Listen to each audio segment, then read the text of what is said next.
চলে আসলাম জলপাইয়ের আরেকটা নতুন আচার নিয়ে। এই আচারটা মিষ্টি হবে আর ঝাল হবে। আমি সরিষার তেলের মধ্যে পাঁচফোড়ন দিয়ে সামান্য একটু ভেজে নিচ্ছি। 1 মিনিট ভেজে নিলাম। এখন আমি তেলের মধ্যে ছেড়ে দিচ্ছি রসুন আর শুকনো মরিচ।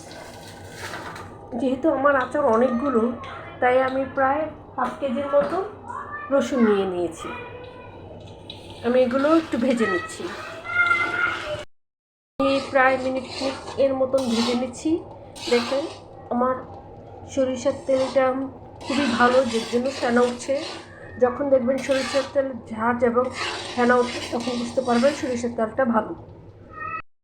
জলপাইগুলো ঢেলে দিচ্ছি।